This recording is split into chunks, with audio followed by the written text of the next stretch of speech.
സിദ്ധാർത്ഥിന്റെ മരണത്തിൽ ദുരൂഹത ഉയർന്ന അന്നു മുതൽ തന്നെ സംശയത്തിന്റെ നിഴലിൽ നിൽക്കുന്ന വ്യക്തിയായിരുന്നു. ഇതുവരെ പേര് പോലും വെളിപ്പെടുത്താത്ത തൃശ്ശൂരുകാരിയായ പെൺകുട്ടിയും ഒപ്പം തന്നെ പെൺകുട്ടി സിദ്ധാർത്ഥന്റെ മരണശേഷം നൽകിയെന്ന് പറയപ്പെടുന്ന ആ പരാതി.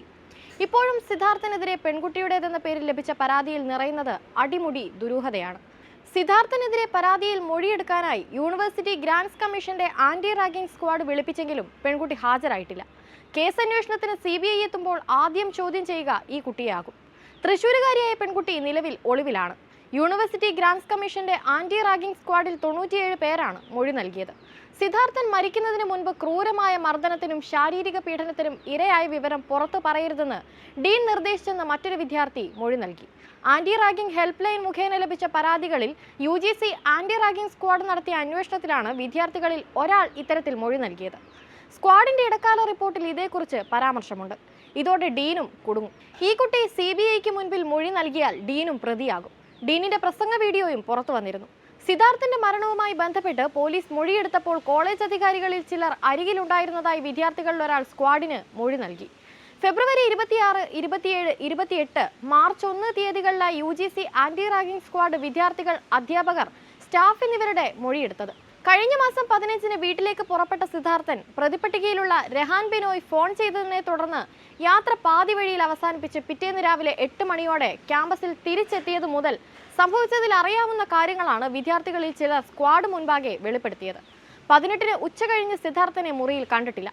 മുട്ടി വിളിച്ചിട്ടും ബാത്റൂം തുറന്നില്ല. ഇതേ തുടർന്ന് ബാത്റൂം വാതിൽ ചവിട്ടി തുറന്നപ്പോഴാണ് കെട്ടിത്തൂങ്ങിയ നിലയിൽ കണ്ടതെന്നാണ് വിദ്യാർത്ഥികളിൽ ഒരാളുടെ മൊഴി.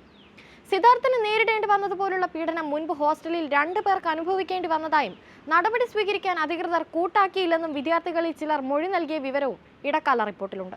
ഫെബ്രുവരി 18-നാണ് സിദ്ധാർത്ഥനെ മരിച്ച നിലയിൽ കണ്ടെത്തിയത്. പൂക്കോട് വെറ്റിനറി കോളേജ് ഇന്ന് തുറക്കും.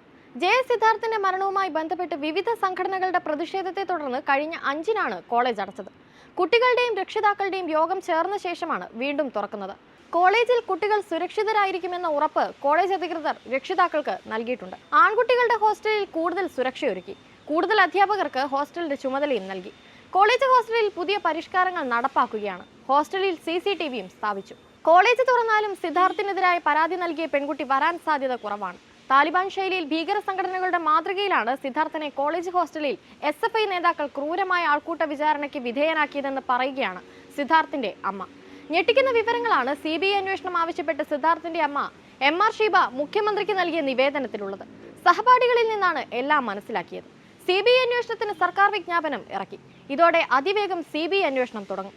ഫെബ്രുവരി 16 മുതൽ 18 വരെ 3 ദിവസം SFI നേതാക്കളുടെയും കോളേജിലെ യൂണിയൻ ഭാരവാഹികളുടെയും നേതൃത്വത്തിൽ നടന്ന ക്രൂരമായ ആൾക്കൂട്ട വിചാരണയാണ് 20 വയസ്സുള്ള തന്റെ മകന്റെ മരണത്തിന് കാരണമായതെന്ന് അമ്മ പറയുന്നു. ഉത്തരേന്ത്യൻ വിദ്യാർത്ഥികളാണ് തന്റെ മകൻ നേരിട്ട ക്രൂര വിചാരണ ആദ്യം പുറത്തു പറഞ്ഞത്. ഹോസ്റ്റലിലെ മുഴുവൻ കുട്ടികളുടെയും മുന്നിൽ നഗ്നനാക്കി നിർത്തി ബെൽറ്റ് കൊണ്ടും കേബിൾ കൊണ്ടും അടിക്കുകയായിരുന്നു. ആന്തരിക മുറിവുകൾ ഉണ്ടായി ചികിത്സ കിട്ടാതെയാണ് സിദ്ധാർത്ഥൻ മരിച്ചതെന്നും ഇത് കൊലപാതകം തന്നെയാണെന്നുമാണ് കുടുംബം പറയുന്നത്.